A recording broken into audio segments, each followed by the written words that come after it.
지금 이코노미스트 기사에 한국이 경제 2위라 그랬다고 윤석열이가 신나서 이걸로 야보리를 털고 있습니다.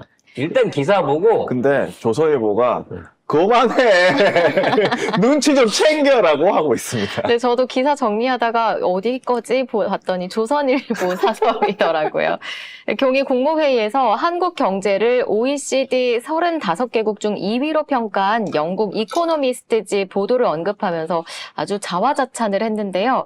이에 대해 조선일보는 국민이 느끼는 체감 경제 상황과는 거리가 먼 것에 초점을 맞춰서 사설을 냈습니다.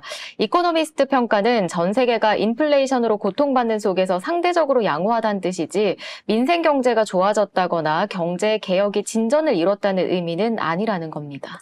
그리고 뭐 일자리 뭐 이런 지표 있거든요.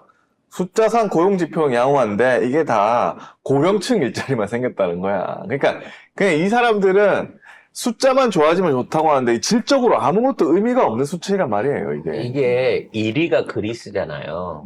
1위가 그리스고 예. 2위가 한국이고 3위가 미국이에요. 이건 뭔 말이 얘기냐면 안 되잖아. 그리스는 이미 4, 5년 전에 거지가 됐어요. 망했지. 완전히 바닥을 쳤어. 그래서 지금 주변국들한테 지원금 받아서 구걸해갖고 자기 돈 없이 경제를 회복시키고 있는 거예요. 이게 오르는 지표로만 따지면 1위가 맞겠지. 왜? 네. 이미 4, 5년 전에 폭망을 해서 국가 부도 직전까지 갔으니까. 그래서 그렇게 기어 올라오고 있는 상태의 국가를 얘기한 거예요. 그래서 여기 OECD가 양아치지. OECD가 이거를 순위를 선정한 기준을 엄밀히 자세히 들여다볼 필요가 있습니다. 이런 거는 경제지나 조선일보에서도 말을 안 해요. 이게 선정 기준이 2022년 9월부터 2023년 9월까지입니다. 그렇지. 지난해 4분기부터 네. 올 상분기까지. 그래서 이 기간 동안에 있는 다른 국가들하고의 비교를 한 거예요. 그래서 한국이 가장 높은 점수를 얻은 분야는 뭐냐면 코로나에 대한 피해가 상대적으로 적었다는 겁니다. 첫 번째로. 그래서 다른 나라들은 그때도 코로나 후유증 때문에 계속 셧다운이라든지 뭐 이런 것 때문에 경제적으로 정상적인 운영이 안 됐어. 아예 공급망이 무너져 있을 때였는데 한국은 그때부터 괜찮았다는 거예요. 이건 사실상 문재인 정부의 공이거든요. 두 번째는 뭐냐면 인플레이션 얘기를 했는데 그 인플레이션 중에 한국이 제일 잘한 게 뭐냐면 집값이 안 올랐다는 겁니다. 근데 같은 기간 동안에 세계 모든 나라들은 양적 완화를 통해서 쏟아 부어진, 그러니까 코로나 극복한다고 막 쏟아 부어진 돈들 때문에 일단 엄청나게 높은 금리가 생길 수밖에 없었고, 그런 와중에 풀린 돈들이 많아가지고 주택 가격들이 천정부지로 뛰었던 거예요. 그러니까 일반 물가의 인플레이션이 아니라 주택 가격의 인플레이션들이 전 세계적으로 다 일어났는데 한국만 집값이 그대로였다는 거지. 왜? 한국은 돈을 안 풀었으니까. 기재부가 악착같이 돈을 안 풀고 뭘 했냐? 야, 빚내. 니네 자영업자들 빚내고 일반 사람들 빚내라고 일반 개인, 그러니까 개인 소비자 금융. 즉 국가의 부채는 그대로 있거나 줄어든 상황에서 개인의 부채가 엄청나게 늘어나 버린 거예요. 그랬기 때문에 이 모든 고통을 국가나 재정이 지고 있는 게 아니고 개인이 지고 있기 때문에 야, 한국 대단하다라고 인정을 받은 거예요. 이거는 OECD가 보기에도 지금 코로나 겪으면서 양적 완화하고 돈들 풀어갖고 지금 다 자기네 자국 화폐가 다 똥값이 됐거든. 근데 그나마 돈 안 풀고 버텨낸 국가가 세계에 몇 개 없고 그 중에 하나가 대한민국이라는 거죠. 그리스는 국가 부도가 났고 지금 구제금융 받고 있어요. 아, 났군요, 결국은. 부도가 그때. 났고 나 네. 그런 걸로 알고 있습니다. 그러니까 구제 금융 받으면서 살아가고 있는 국가가 1위고 우리가 2위면요.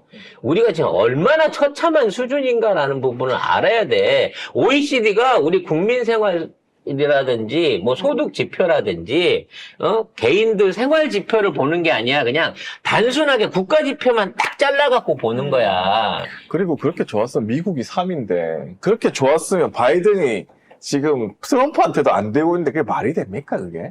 그 트럼프를 진짜. 못 나오게 하려고 대통령 자격 없다고 주에서 소송을 해가지고 하나씩 둘씩 출마를 막고 있죠. 지금 바이든이 하면 안 될 것 같으니까 거기도 이제 아마 정액 가격으로 갈 텐데 지금 미국의 경제가 좋아졌다는 부분도 사실은 전쟁 특수에 의한 군수산업체에 대한 반짝 그 경제 흐름 때문인 거지 서민들의 인플레이션 물가 상승 공급망 부족으로 인한 뭐 그 자재 부족 그리고 그 미국이 기름값이 비싸갖고 기름값을 못 나가고 차들이 서 있는 이런 상황에 대해서 OECD는 평가 안 한단 말이야. 안 하죠.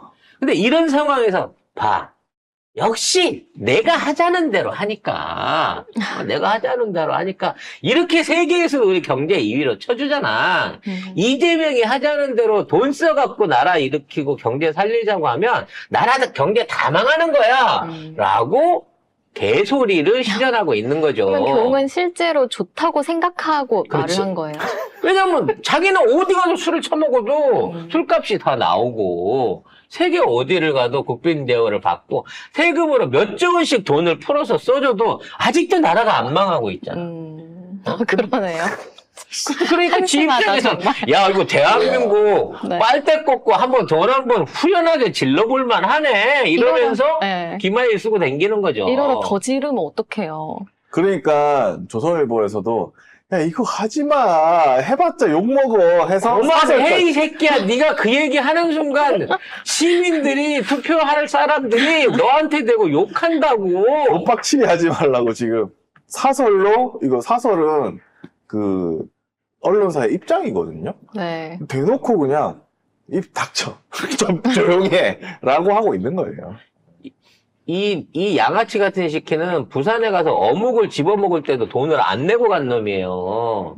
이런 놈이 국가경제, 시민경제, 일반적인 가계 물가에 대해서 뭘 알겠습니까? 지 명의 카드는 있나 몰라요. 그것이 궁금하네. 야, 윤석열은 자기 이름의 신용카드를 쓴 적이 있을까요? 네?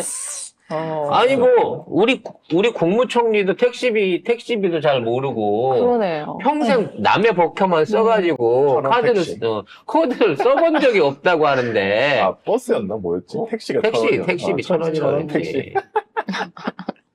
그러니까 이런 놈들이 나라 경제를 운영하면서 시민들을 걱정을 해주고 서민들을 위해서 또는 중소기업을 위해서 최선을 다하겠다는 개소리를 하고 있단 말이에요. 이직들은 근데 이런 기사는 좋아하더라고. 어제 이코노미스트가 세계 2위라고 하더라 이러니까 막 이봐라 뭐 민주당 부들부들한 뭐 이런 식으로 댓글을 막 썼더라고. 그게 아닌가 그 생각이 들었습니다. 조만간 이리하게 생겼습니다. 조만간 이리하게. 그래서 뭐 여러분이 너무 희망을 못 가지시니까 힘드실 것 같지만 네. 일단 아까 얘기한 중에 한 가지 그나마 포인트는 있어요. 왜냐면 전 세계가 다 자국 화폐가 상대적으로 계속 같이 하락을 하고 있어가지고 외환에 대한 부분, 수출입에 대한 부분, 국가 신용도에 대한 부분이 계속해서 하락을 하고 있습니다. 가장 많이 하락하고 있는 국가는 터키하고 일본이에요. 거의 돈값이 절반 값이 됐어요. 그렇기 때문에 일본은 사실 가만히 앉아 있다가 대한민국한테 개인 1인당 GDP 역전을 당한 겁니다. 결과적으로. 아무리 경기가 좋고 돈을 많이 벌어봐야 워낙에 환율이 떨어져 버린 상황이라서 외국에서 식료품이 됐든 원재료가 됐든 원유 좀 사오고 나면 바로 거지꼴이 나는 거예요. 터키는 더 심하고요. 그런 상황에 있는 국가들이 많습니다. 중국도 마찬가지고요. 계속해서 자국화폐 가치가 떨어지고 있는데 지금 우리나라 환율이 좀 심하게 오르곤 있지만 우리나라 화폐에 대한 가치 기준은 정부가 철저하게 돈을 안 썼기 때문에 국가 총부채 비율이 그나마 제일 안전한 편에 들어가고 있는 게 대한민국이에요. 근데 문제는 여기에 이제 외환 보유고가 점점 세고 있다는 게 문제거든요. 근데 이 전반적인 부분을 다 생각해 보면 자꾸 IMF 총재가 왜 왔을까? 어? 왜 윤석열을 만나러 왜 왔을까? 윤석열을 만나고 갔을까? 나중에 IMF가 빨대를 꽂으려고 할 때는 어디다 꽂으려고 할까? 난 조만간 IMF가 와가지고 한전 민영화부터 시작해 철도 공항을 비롯한 공기업 민영화를 빌미로 걸어서 니네 돈 없잖아 라고 제2의 IMF 사태를 일으키고 그와 관련된 전담권을 혹시 성렬이랑 미리 입도선매하지 않았나. 알아보러 왔나? 왜냐면 그 중간에 대리할 놈들이 김앤장이거든. 없네. 결국 그런 불길한 느낌을 가집니다. 빨리 안 바꾸면 진짜 나라 경제 파탄나게 생겼어요. 그리고 사실은 그 이코노미스트 2위 이것보다는 지금 이거 시사전에서 나온 거 국가 총부채가 6천조 원이 넘었어요. 이건 OECD 중에 유일하게 비율이 상승한 나라가 우리나라입니다. 근데 저게 다 개인 부채가 사상 최대고 예전에 문재인 정부 뭐 1000조 돌파 미친 듯이 기사 써내갔잖아. 6천조 이러면 그때보다 한 6배는 기사 많이 나와야 되지 않아요? 그러니까 그때도 이 총부채, 국가 총부채 저 안에는 국가부채도 있고, 그러니까 국가부채가 한 4천조 정도 되죠. 민간부채가 한 2천조 되는데, 결과적으로 이제 공기업 부채까지 다 합치면 그 정도 되는데, 지금 민간부채가 급속하게 늘어난 게 거의 뭐 500조 원 이상. 그러니까 개인이 추가로 빚진 게 그 정도 되는 거예요. 가계가 2218조, 네. 기업이 2703조, 정부가 1035조. 그래서 기업과 정부의 부채만 4천조를 넘어서고 있다는 겁니다. 가계가 정부보다 훨씬 많다. 네, 가계 부채가 어마어마하게 늘어나 있는 이게 문제라는 거예요. 그래서 총선 끝나고 진짜 그 어떤 획기적인 경제 성장 정책이 나오지 않는다 그러면 가계부터 무너지기 시작하고 은행 부실화를 통한 진짜 제2의 IMF가 올 수도 있다라는 부분을 우리가 걱정을 진짜 해야 됩니다.